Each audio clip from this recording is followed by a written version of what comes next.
வணக்கம். இன்றைய தலைப்புச் செய்திகள். இந்தியாவிலிருந்து இறக்குமதியாகும் பொருட்களுக்கு 25% வரி விதிப்பை அமல்படுத்துவதாக அமெரிக்க அதிபர் டொனால்ட் ட்ரம்ப் நேற்று அறிவித்தார். இந்த வரி விதிப்பு இன்று முதல் அமலுக்கு வருகிறது என்று தெரிவிக்கப்பட்டுள்ளது. ஆபரேஷன் சிந்தூர் நடவடிக்கையின் போது பிரதமர் நரேந்திர மோடியும் அமெரிக்க அதிபர் டொனால்ட் ட்ரம்பும் தொலைபேசியில் பேசவில்லை என்று மத்திய வெளியுறவுத்துறை அமைச்சர் ஜெய்சங்கர் தகவல். மீண்டும் அதிமுக ஆட்சிக்கு வந்ததும் காவிரி குண்டாறு திட்டம் முழுமையாக நிறைவேற்றப்படும். ராமநாதபுரத்தில் மீனவர்கள் நெசவாளர்களுடன் கலந்துரையாடலில் எடப்பாடி பழனிசாமி உறுதி. மை டிவி செயலி மூலம் 3 லட்சம் பேர் தாவைக்காவில் இணைந்தனர். திருப்பூரைச் சேர்ந்த புதுமண பெண் வரதட்சணை கொடுமையால் தற்கொலை வழக்கில் ரிதன்யாவின் செல்போன் தடயவியல் சோதனை அறிக்கையை தாக்கல் செய்ய ஐகோர்ட் உத்தரவு. நெல்லையில் ஐடி ஊழியர் கவின் செல்வ கணேஷ் கொல்லப்பட்ட வழக்கில் ஏற்கனவே கைதான சுர்ஜித்தின் தந்தை காவல் உதவி ஆய்வாளர் சரவணன் கைது செய்யப்பட்டார். நெல்லை மாநகர போலீசார் அவரை கைது செய்தனர்.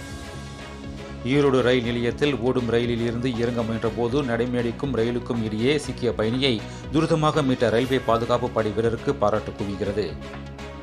உச்சநீதிமன்ற ஆணையின்படி வரும் ஆகஸ்ட் மாதத்துக்கான 45.95 டிஎம்சி தண்ணீரை தமிழகத்துக்கு வழங்குவதை கர்நாடகா உறுதி செய்ய வேண்டும் என்று காவிரி நீர் மேலாண்மை ஆணைய கூட்டத்தில் தமிழக அரசு வலியுறுத்தியது.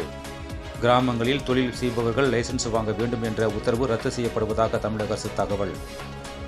முதல்வர் மு.க. ஸ்டாலினை 2வது முறையாக வீட்டுக்கு சென்று சந்தித்தார் ஓ. பன்னீர்செல்வம். அரசியலில் நண்பர்களும் இல்லை, எதிரிகளும் இல்லை. அரசியலில் எதுவும் நடக்கலாம் என பேட்டி.